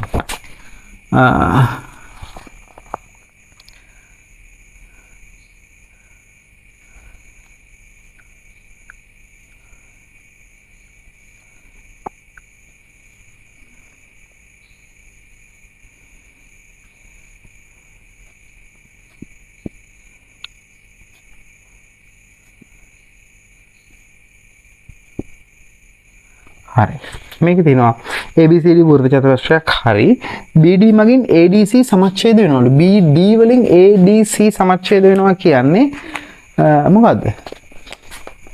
මෙන්න මෙතන කෝණයට මෙතන කෝණය සමානයි කියන එක. ඒක අපිට පාවිච්චි කරන්න වෙයි. හරි. ඊළඟට මොකද්ද කියන්නේ? මේගොල්ලෝ අහන්නේ CBE වල විශාලත්වය. ඒ කියන්නේ මෙන්න මේ බාහිර කෝණයේ විශාලත්වය තමයි අහන්නේ. ටක් ගාලා ඔයාලට මතක් වෙන්න ඕනේ. මේක කිව්ව ගමන්ම. මොකද්ද? 11 අවසරේ තියෙන වෘත්ත චතුරස්‍රය ඇතුළත් ප්‍රමේය. මොකද්ද? වෘත්ත චතුරස්‍රයක පාදයක් දික් කිරීමෙන් සෑදෙන බාහිර කෝණය අභ්‍යන්තර සම්මුඛ කෝණයට සමානයි. ඒ කියන්නේ මෙන්න මේ කෝණයට සමානයි. ඒ කියන්නේ මෙන්න මේ කෝණය හොයාගත්තා නම් හරි. ඒක හොයාගන්නත් පුළුවන්. මේක එකක් හොයාගත්තා නම් ඒක දෙකකින් වැඩි කරා නම් මෙන්න මේ කෝණය නෝ. ඒ කෝණය මේකට සමානයි. ලේසියෙන් ගන්න පුළුවන්. එහෙනම් මට පුළුවන් නේද මෙහෙම එකක් කරන්න. මේ CB කියන ඛණ්ඩයෙන් මෙන්න මේකින් යන ගිය කෝණයක් තමයි මේක. අංශක 32යි. ඒකම තමයි මේ පැත්තට යන්නේ. ඒ කියන්නේ එකම ඛණ්ඩයේ කෝණ. මෙතන ඉඳන් මෙහෙට යන කෝණේ, මෙතන ඉඳන් මෙහෙට එන කෝණේ. එහෙනම් මෙතනත් අංශක 32යි නම් මෙතනත් අංශක 32. මෙතන 32යි නම් මෙතනත් 32යි. එහෙනම් මේ සම්පූර්ණම කෝණෙම 64යි. එහෙනම් CBE සමානයි අංශක 64යි. ඒක එහෙම ගන්න පුළුවන්. ලේසියෙන් ගන්න පුළුවන් එකක්. 17 වෙනි ගාන. අපි 17 වෙනි ගානට ඇවිල්ලා තියෙන්නේ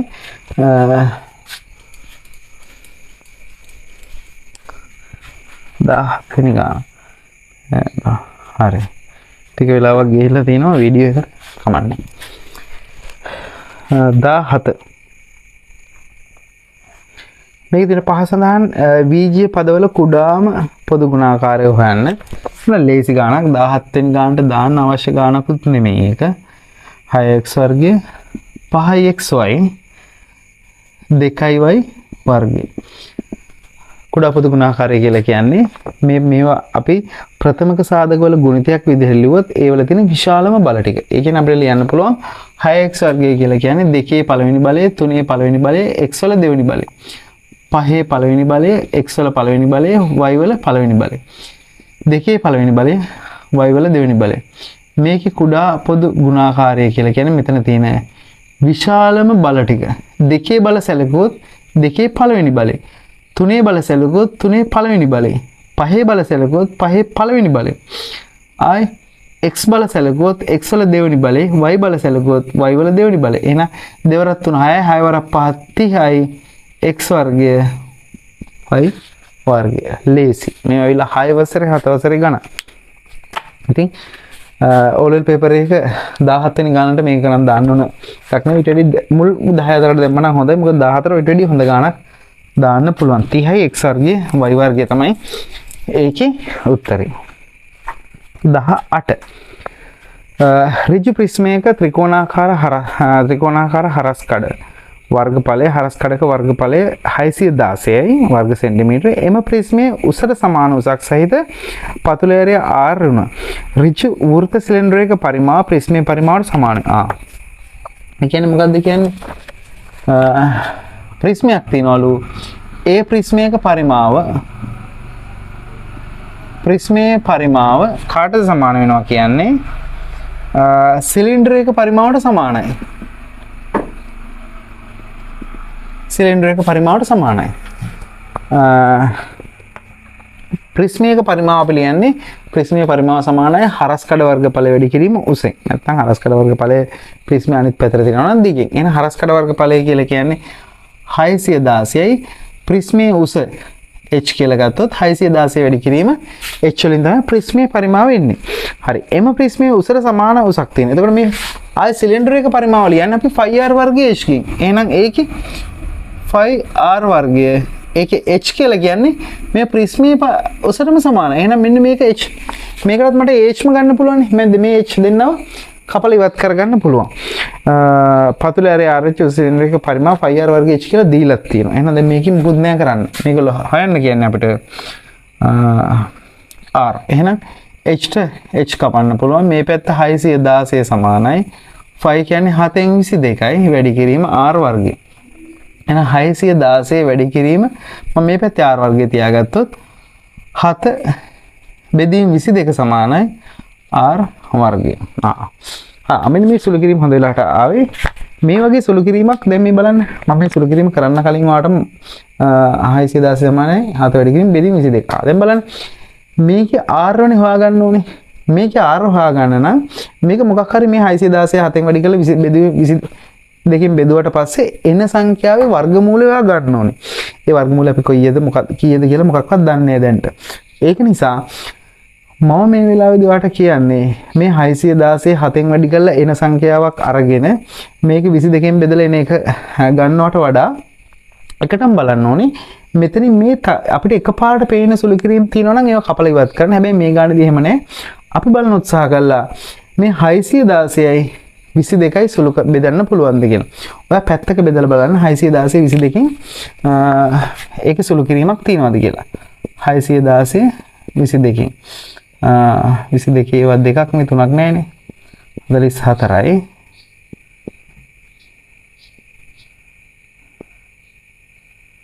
8යි. ඔව් හරියට 28ක් තියෙනවා. හරි. ඒ කියන්නේ 616 22යි ඔයාලට කපලා දාන්න පුළුවන්. 22 ඒවා 1යි හරියටම 28කටයි. එතකොට එන සංඛ්‍යාව 28 වැඩි කිරීම 7. මේ 28 වැඩි කිරීම 7 ඒ එන සංඛ්‍යාවේ වර්ගමූලය අය ගන්න ඕනේ. අන්න ඒ වගේ වෙලාවට ඔයා 28 වැඩි කිරීම 7 මොකක්ද දන්නේ එන සංඛ්‍යාව. ඊට වඩා ලේසි මෙන්න මේකේ පූර්ණ වර්ග තියෙනවා නම් අපි අන්න ඒව හදාගත්තොත් ටක් ගාලාවට උත්තරේ ගන්න පුළුවන් සුළු කිරීම ලේසි වෙන. ඒ කියන්නේ 28 කියන්නේ මෙතන 7ක් තියෙන නිසා 28 කියන්නේ 4 වැඩි කිරීම 7 වැඩි කිරීම 7 සමානයි r වර්ගය. දැන් බලන්න මෙතන මේ පූර්ණ වර්ග තියෙනව නේද? 4 කියන්නේ 2 වැඩි කිරීම 2. 7 කියන්නේ 7 වැඩි කිරීම 7 ආය 49කුත් තියෙනවා. ඒ කියන්නේ මේකේ මෙතන මේ 2 වර්ගයකුයි 7 වර්ගයකුයි සමානයි r වර්ගයේදී ඔය සුළු කිරීම ලේසි එකක් කියන්නේ. නැත්නම් 28 7න් වැඩි කරලා ඒක පූර්ණ වර්ග ඒ කියන්නේ පූර්ණ වර්ගයක්ද කියලා බලලා ඒකේ වර්ගමූලය ගන්න පුළුවන් නම් ප්‍රශ්නයක් නැහැ. නමුත් මේක මේ 28 වැඩි කිරීම 4 වඩා ටිකක් විශාල සංඛ්‍යාවක් වුණොත් අපි පූර්ණ වර්ග දන්නේ නැති සංඛ්‍යාවකට වගේ ආවොත් ඔයාලට මෙන්න මේ වගේ ක්‍රමයක් පාවිච්චි කරන එක ලේසි විභාගෙදී කාලය ඉතුරු කරගන්න. දැන් බලන්න මේ r වර්ගය සමානයි 2 වර්ගය 7 වර්ගය. ඒ කියන්නේ මේ පැත්තෙත් වර්ගමූලය මේ පැත්තෙත් වර්ගමූලය r සමානයි 14යි. ලේසියෙන් ගන්න පුළුවන්. ඒ තමයි 18 වෙනි ගාන. ඊට පස්සේ 19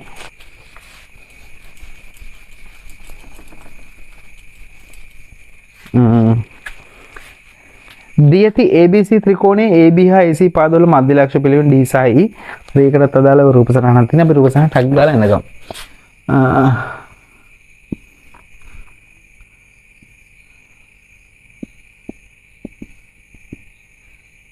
A B C D E.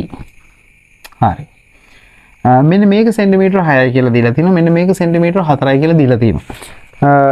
දියත් රූපයේ AB හා AC පාදවල මධ්‍ය ලක්ෂ පිළිවෙල D සහ E වේ. හරි. ADE කියලා කියන අංශක 90යි. ඒ කියන්නේ ADE මෙතන අංශක 90යිලු. එහෙනම් ඔයාලට දැන් මෙතනදී මේ පාදයේත් මධ්‍ය ලක්ෂය මේ පාදයේත් මධ්‍ය ලක්ෂය කියන්නේ මේ මධ්‍ය ලක්ෂය යා කරන රේඛාවනේ තියෙන්නේ. ත්‍රිකෝණයක පාද දෙක මධ්‍ය ලක්ෂය යා කරන රේඛාව තුන්වන පාදයට සමාන්තරයි කියන එක අපි දන්නවා. කියන්නේ මේ පාදෙට මේ පාදේ සමාන්තරයි. ඒ වගේම සමාන්තර නිසා මෙතනත් අංශක 90යි. මෙතන අංශක ADE කියලා කියන 90යි කියලා දීලා තියෙනවනේ. නම් මෙතනත් 90යි. දැන් ඔයාලට පුළුවන් මේගොල්ලෝ අහන්නේ BCED චතුරස්‍රයේ පරිමිතිය. BCED චතුරස්‍රයේ පරිමිතිය කියලා කියන්නේ මේ පාදේ අය මේ පාදේ මේ පාදේ මේ පාදේ. අන්න මේ පාද ටිකේ දිගවල වල එකතුව තමයි දන්නේ. අපි දැන් මධ්‍ය ලක්ෂ ක්‍රමය නිසා මෙතන සෙන්ටිමීටර 6යි නම් මෙතන දිග දන්නවා මේ රේඛාවෙන් අඩක්. එහෙනම් මේක සෙන්ටිමීටර 3යි. මෙයා 4යි නම් මෙයාත් 4යි. ඒකත් හරි. හැබැයි අපි මෙයාව දන්නෙත් නැහැ. මෙයාව දන්නවනම් අපිට මෙයාව ගන්න පුළුවන්. කොහොමද කරන්න පුළුවන්?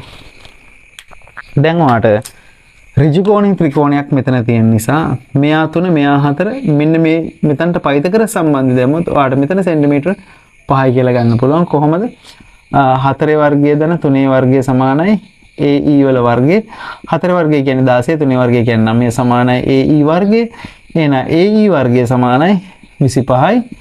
එහෙනම් AE සමානයි 5යි. ඒක දන්නේ නැති කෙනෙක්ට ටක් ගාලා මම හදලා පෙන්නන්නේ. මෙතන 5යි නම් ආයි මෙතනත් 5යි. දැන් ඔයාලට පුළුවන් BCED වල පරිමිතිය කියලා කියන්නේ BCED සමානයි 6 ධන 5 ධන 3 ධන 4. ඒ කියන්නේ සම්පූර්ණ එකතු. එතනින් පස්සේ ආයෙත් මෙතන එකතු ගියද 6 4යි 10යි 5යි 15යි 3යි 18යි සෙන්ටිමීටර 18යි. ඒක 19 වෙනි ගාන. තව ගණන් 6ක් තියෙනවා. අපි ඒකත් ඉක්මනට හදමු.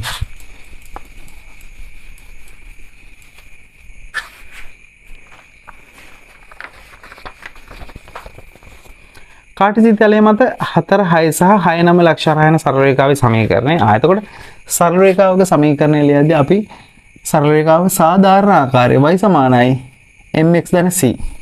මේක තමයි සරල රේඛාවක සාධාරණ ආකාරයේ සමීකරණය. එතකොට ඕනම සරල රේඛාවක සමීකරණය ලියනකොට අපි m සහ c දැනගන්න ඕනේ. m කියලා කියන්නේ අනුක්‍රමණය, c කියන්නේ අන්තක්ඛණ්ඩය. මේ දෙන්නව දන්නවනම් අපිට ඕනම සරල රේඛාවක සමීකරණ ලියන්න පුළුවන්. උදාහරණයක් විදිහට y සමාන mx ධන c විදිහට අපි සැලකුවොත් අනුක්‍රමණයේ ඍණ 2යි අන්තක්ඛණ්ඩයේ 3 වෙන රේඛාවේ සමීකරණය කියන්නේ y සමානයි අනුක්‍රමණයේ ඍණ 2යි නම් y සමානයි ඍණ 2x c වලගේ 3යි නම් ඍණ 2x ධන 3. ඒ වගේ. එතකොට සරල රේඛාවක ලක්ෂ දෙකක් දීලා තිනවා නම් 4 6 අනිත් එක 6 9. එතකොට අපිට පුළුවන් එකටම අනුක්‍රමණය හොයන්න. අනුක්‍රමණය හොයන සමීකරණ දැනගන්න ඕනේ. මොකද්ද? y ඛණ්ඩාංක අතර වෙනස බෙදනවා x ඛණ්ඩාංක අතර වෙනසින්. එතකොට මම y වල අතර වෙනස ගන්නවා නම් මෙතනින් මෙහෙට 9 ඍණ 6යි x ඛණ්ඩාංක අතර වෙනස කියලා කියන්නේ 6 ඍණ 4යි. එහෙනම් 9 ඍණ 6 බෙදීම 6 ඍණ 4 කියලා කියන්නේ 9න් 6ක් ගියාම 3යි 6න් 4ක් ගියාම 2යි. අනුක්‍රමණය කියලා කියන්නේ 3 බෙදීම 2යි. ඕක තමයි අනුක්‍රමණය. දැන් මෙන්න මේ අනුක්‍රමණය එක්ක මෙන්න මේ අගයක් ආදේශ කරොත්, ඒ කියන්නේ මම මෙන්න මේ අගය ආදේශ කරොත් y සමානයි mx ධන c ට මට c හොයාගන්න පුළුවන්. මේකට අදාළව y කියන්නේ 9, x කියන්නේ 6. එහෙනම් y වලගේ 9යි අපි m දන්නවා 3 බෙදීම 2යි, x වලගේ 6යි ධන c. 2ට 2 එකයි, 6ට 2 3යි. එහෙනම් 9 සමානයි 9 ධන c. එහෙනම් c සමානයි 0යි. ආයි c වල අගයක් නැහැ. ඒ කියන්නේ මේක මූල ලක්ෂය හරහා යන්නේ. එහෙනම් මේ සරල රේඛාවේ සමීකරණය කියලා කියන්නේ y සමානයි 2 3යි x ධන බිංදුව කියලා ලියන්න අවශ්‍ය නැහැ. 2 3යි x y සමානයි 2 3යි x. ඒක 20. අපි 21 තේ යමු.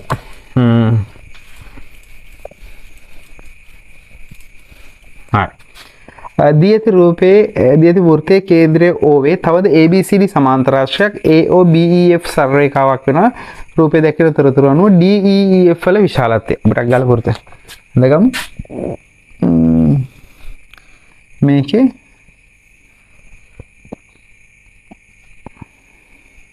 A B E F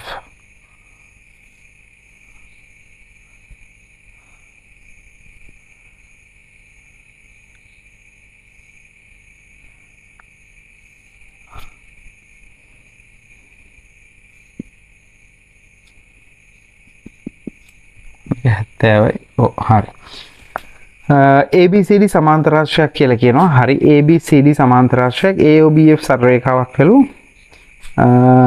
DEF වල විශාලත්වය DEF ඒ කියන්නේ මෙන්න මේ කෝණය.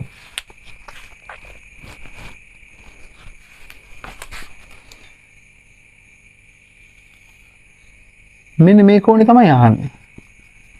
ওই කෝණයේ විශාලත්වය අපි කොහොමද හොයාගන්නේ? ඒ කෝණයේ විශාලත්වය අපිට පුළුවන් නේද මෙහෙම කරන්න. මේ AED කියන ත්‍රිකෝණේ පාදයක් දික් කිරීමෙන් සෑදෙන බාහිර කෝණය තමයි මෙතන තියෙන්නේ. එහෙනම් මේ කෝණය සමානයි අභ්‍යන්තර සම්මුඛ කෝණ දෙකේ එකතුවට. මෙන්න මේ දෙන්නා අපි හොයාගත්තොත් මෙයාගේ එක අපිට ලියන්න පුළුවන්. අපි කොහොමද කරන්නේ? මේගොල්ලෝ කියලා තියෙනවනේ ABCD කියලා කියන සමාන්තරාංශයක්නේ. මෙතන 70යි නේ මෙතනත් 70යි. ඒක හරියි. මෙතන කොහොමද අපි හොයාගන්නේ? මෙතන හොයන්න පුළුවන් වල 10 වසරේ ප්‍රමේයකින් එකපාර. මොකද්ද? මේ ගිහිලා තියෙන්නේ කේන්ද්‍රය හරහා මේක විස්කම්භයක්. එහෙනම් විස්කම්භයක් කියන්නේ අර්ධ වෘත්තයේ කෝණයක්. මෙතන අංශක 90යි. දැන් මේ කෝණය කියන්නේ 90 ධන 70යි. ඒ කියන්නේ අංශක 160යි. 90 ධන 70 160යි. ඒක 21 වෙනි ගාන. 22ට යන් අපි. ලේසි ගණන් නෙවෙයි එහෙම අමාරු ගණන් නෙවෙයි 20න් පස්සේ තියෙන අමාරු ගණන් කියලා හිතුවට එහෙම අමාරු ගණන් නෙමෙයි. 22 රමණී කිසියම් මුදලක් 10%ක වැල්පොලි අනුපාතිකයක් ගෙවන මූල්‍ය ආයතනයක වසර 2ක් සඳහා තැන්පත් කළාය. දෙවන අවුරුද්ද සඳහා පමණක් ලැබුණු පොලි මුදල් රුපියල් 660ක් වන අතර වසර 2ක් අවසානයේදී ලැබුණු මුළු මුදල 7260යි. ඒක නම් අවශ්‍ය තොරතුරක් නෙමෙයි 7260. තැන්පත් කළ මුදල. හරි. අපි කොහොම හරි තැන්පත් කළ මුදලනේ අපිට අවශ්‍ය වෙන්නේ. එහෙනම් එයා තැන්පත් කළ මුදල අපි දන්නේ යව x කියලා හිතලා අපි ඕක ගාන හදාගෙන යනවා. රමණී කිසියම් මුදලක්නේ මොකක් හරි මුදලක්. වාර්ෂික වැල්පොලි අනුපාතිකයකට තමයි ගන්න. එතෙන් ඔයාලට පටක් ගාලා මතක් වෙන්න ඕනේ. කොහොමද වැල්පොලියේදී ගණන් හැදෙන්නේ? සුළු පොලිය වගේ නෙමෙයි. ඒ කියන්නේ හිතන්න මෙන්න රුපියල් 1000ක් 100ට 10 ගානේ ගත්තා කියලා හිතන්න. ලේසි වැඩක්. ලේසියට මම මේ කරන්නේ මාසේ වාර්ෂික පොලියක් නම් අවුරුද්ද රුපියල් 100යි. අවුරුදු 5කට නම් 100 ගානේ 5ක් 500යි. හැබැයි වැල්පොලියේදී එහෙම වෙන්නේ රුපියල් 10ට අදාළව. පළවෙනි මාසයේ පළවෙනි අවුරුද්දට 100 වුණාට දෙවෙනි අවුරුද්දට මේ 100යි 1000යි 1100කට තමයි හදන්නේ. ඒකත් ඒ විදිහම තමයි පළවෙනි අවුරුද්දට ඔහොම හැදුවට වැල්පොලියේදී දෙවෙනි අවුරුද්දට වෙනකොට 1100කට 110න් තමයි දෙවෙනි අවුරුද්දට පොලිය එන්නේ.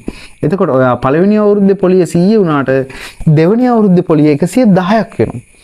තුන්වෙනි අවුරුද්දේ මේ 110ත් එකතු වෙනවා 1100ට. ඔහොම තමයි යන්නේ. එතකොට ඔය ගණන් හදලා එකපාර හදන ක්‍රමයක් අපි උගන්වනවා. කොහොමද වසර 3කට නම් ඔය 1000ට අදාළව අපි ලියනවා 100ට 110යි එක අවුරුද්දක් අවසානයේ මුදල. ආයි දෙවෙනි අවුරුද්ද අවසානයේ ආයි 100ට 110න් වැඩි කරනවා. තුන්වෙනි අවුරුද්දට ආයි 100ට 110න් වැඩි කරනවා. ඔන්න ලියන විදිහ. එතකොට මෙන්න මේක ඔයාලට මතක් වෙනවා නම් මේ ගණන ලේසියෙන් හදාගන්න පුළුවන්. රමණීය කිසියම් මුදලක් 110ක වැල් පොලි අනුපාතයක් ගෙවන මූල්‍ය ආයතන වසර 2ක් සඳහා තැන්පත් කරනවා. දෙවන අවුරුද්ද සඳහා පමණක් ලැබුණු පොලිව. එතකොට පළවෙනි අවුරුද්දට කොහොමද? පළවෙනි අවුරුද්ද අවසානයේදී රුපියල් x කියන මුදලකට 100ට 110ක් වෙනවා.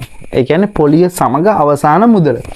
මේ මුදල 110න් වැඩි කරා නම් පළවෙනි වසර අවසානයේ පොලි මුදල. හැබැයි පළවෙනි වසර අවසානයේ පොලි මුදල විතරක් නෙවෙයි පළවෙනි වසර අවසානයේ ගෙවිය යුතු මුළු මුදලටම තමයි ආයේ දෙවෙනි වසරේ පොලිය හදන්නේ වැල් පොලියේදී.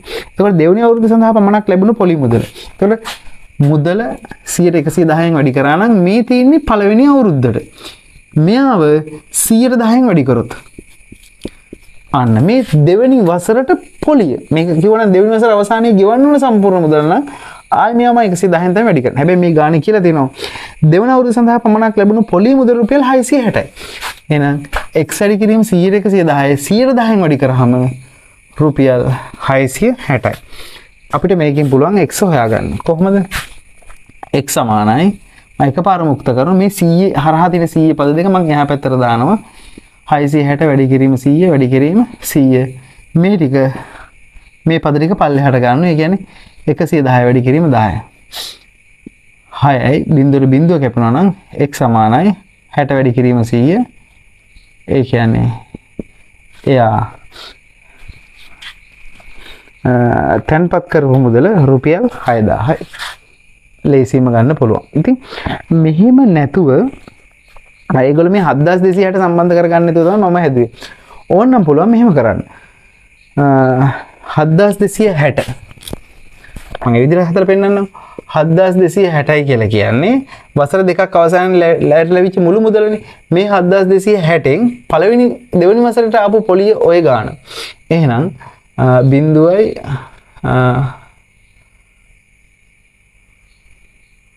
7260යි බිඳුවයි 6යි 12න් 6ක් ගියාම 6යි 6600. මේ රුපියල් 6600 කියලා කියන්නේ පළවෙනි වසර අවසානයේ පොලි මුදල සමග එම මුදල. එහෙනම් මේ 6600 කියලා කියන්නේ ඒ මුදල x කියලා හිතුවොත් x වැඩි කිරීම 100ට 10 සමානයි 6600. එහෙනම් x කියලා කියන්නේ 6600 වැඩි කිරීම 100 බෙදීම 10 6600 10 බිඳුවට බිඳුව කැපෙනවා.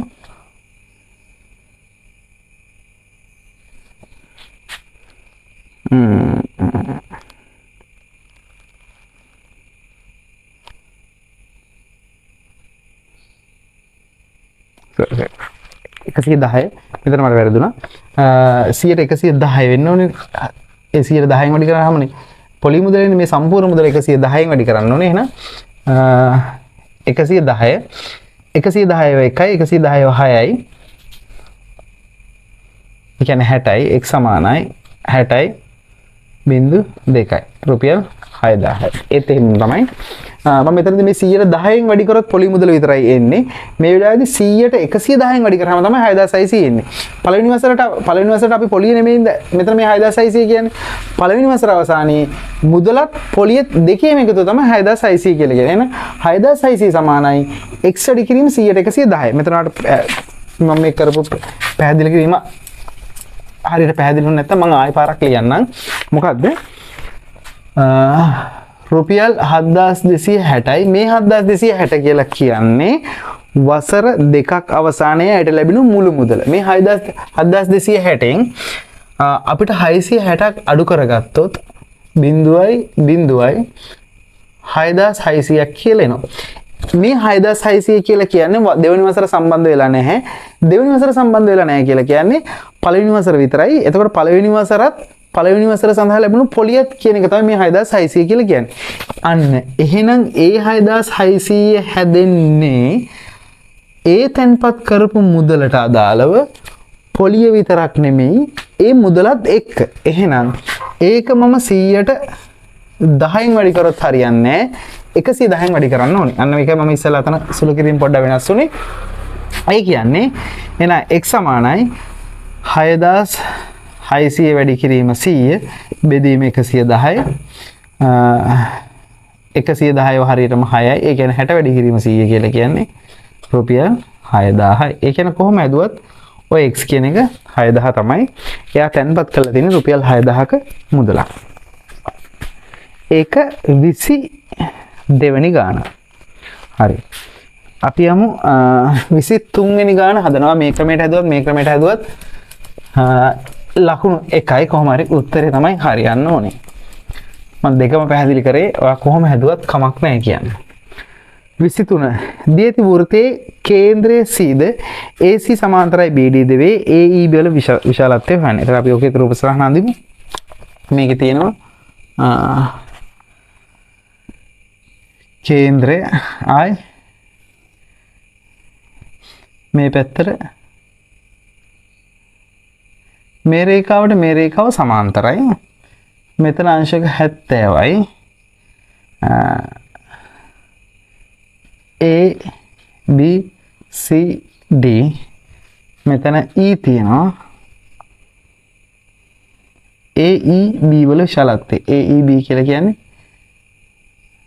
මෙන්න මේක.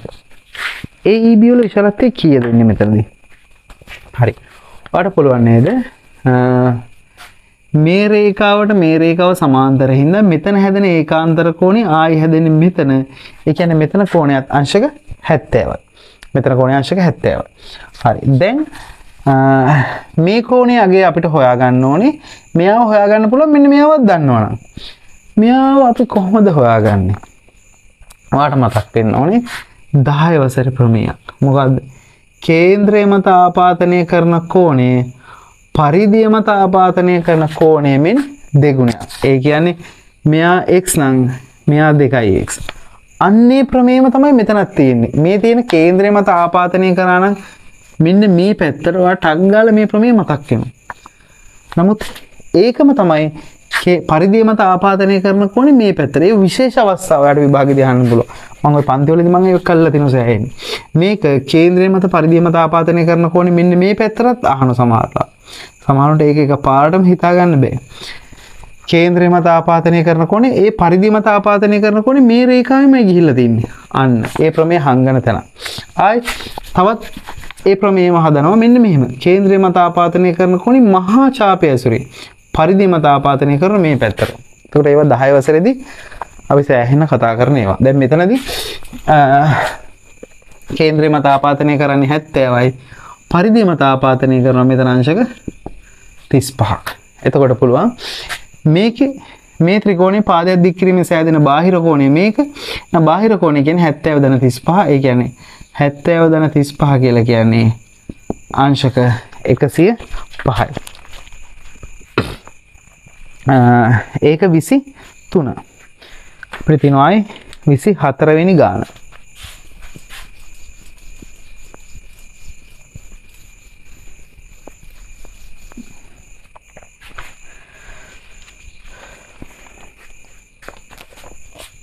තුනයි x ධන 11 විශාලයි 2යි අසමානතාවයේ ඍණ නිකිලමය විසඳුම් සොයන්න. අපි ඔක්කොටම කලින් මේ අසමානතාවය විසඳනවා. 3x මේ 11 මෙහෙට ගියා නම් විශාලයි 2 ඍණ 11යි. ඒ කියන්නේ 3x විශාලයි ඍණ 9යි. මම මේ පැත්ත 3ෙන් බෙදනවා මේ පැත්තත් 3ෙන් බෙදනවා. කියන්නේ x විශාලයි. මේ වෙලාවේදී වරහන් අනිත් පැත්ත හරවන්න අවශ්‍ය නැහැ. මොකද අසමානතාවයක් ඍණ සංඛ්‍යාවකින් ගුණ කරොත් හෝ බෙදුවොත් විතරයි අසමානතාවය ලකුණ මාරු කරන්නේ. සමහරව ඍණ දැක්ක ගමන් මාරු කරන යට අදහසක් නැහැ. එහෙම එකක් මේ වෙලාවේදී වෙලා නැහැ. x විශාලයි ඍණ 3යි. හැබැයි මේගොල්ලෝ මේක නෙමෙයි අහන්නේ. මේකේ ඍණ නිකිලමේ විසඳුම. එතකොට x වලගේ ඍණ 3ට වඩා විශාල වෙනකොට එහෙනම් ඊළඟ සංඛ්‍යාව තමයි ඍණ 2. ඊළඟ සංඛ්‍යාව ඍණ 1 ඊළඟ සංඛ්‍යාව 0.1 2 ඒව යන්නේ මේ ඍණ නිකිලමේ විසඳුම් කියලා කියන්නේ මේ දෙන්න විසඳුම් කුල කියන්නේ මේ අහන විසඳුම් ලියන්න අවශ්‍ය නැහැ සංකල වරහන් දාන්න දැම්මත් වැරදි නම් දාන්නේ කොහොමත් ඍණ නිකිලමේ විසඳුම් සොයන්න ඍණ 1යි ඍණ 2යි ඒක තමයි 24 වෙනි ගාන 25 අපි අන්තිම ගානට ඇවිල්ලා තියෙන්නේ මේ පේපර් එකේ අපි අද සාකච්ඡා කරන මම ගොඩක් වෙලා මේ පේපර් එක මම හිතුවට වඩා මේ ගණන් 25 පැහැදිලි කරන්න වෙලා ගියා. අපි මේ රූප සටහන හදගමු.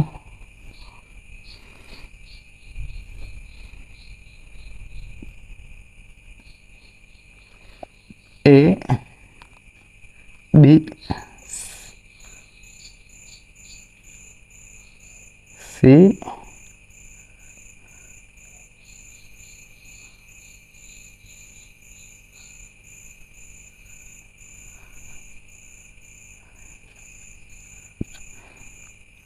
මේක නෑ මෙහෙම. හරි. 25 වෙනි ගානේ තියෙන්නේ පත සම්බන්ධ දැනුම් පාවිච්චි කරන්න ABC සහ ඒවා නිර්මාණ සම්බන්ධ දන්න දේවල් ටික. ABC යන රූපේ දිය පරිදි සුළු කෝණී ත්‍රිකෝණයක්. හරි. ABC ත්‍රිකෝණයක්. AB පාදයේ B ලක්ෂයේදී ස්පර්ශ කරමින්. හරි. AB පාදයේ B ලක්ෂයේදී මෙන්න මෙතනදී ස්පර්ශ කරන්න ඕනේ. හරි. P පාදයේ ස්පර්ශ කරමින් B ලක්ෂයේදී ස්පර්ශ කරන AC පාදයේද ස්පර්ශ කරන්න ඕනේ. ඒ කියන්නේ මෙයාව මෙන්න මෙතනදී හරියටම ස්පර්ශ කරන්න ඕනේ. ඒ වගේම AC ස්පර්ශ කරන්නත් ඕනේ. එහෙම වෙන ස්පර්ශ කරන වෘත්තයේ කේන්ද්‍රය O කියන එක. ඒ කියන්නේ අනිවාර්යෙන්ම රූප සටහන ඇතුලේ ඔය O කියන ලක්ෂය මාක් කරලා තියෙනවා. නැත්නම් ලකුණු හම්බෙන්නේ නැහැ. සොයා ගැනීම සඳහා අසම්පූර්ණ දල රූප සටහනක් පත පිළිබඳ දැනුම් පාවිච්චි කරන්න. හරි. දැන් මොකද්ද මේකෙදි කරන්නේ? මෙන්න මෙතනදී වෘත්තය ස්පර්ශ කරන්න එපේ. ඒතර ඔයාලට පත පිළිබඳ දැනුම් පාවිච්චියත් එක්කම ඔයාලට තව අවශ්‍ය වෙනවා වෘත්තයක් ස්පර්ශ කරනවා කියලා කියන්නේ.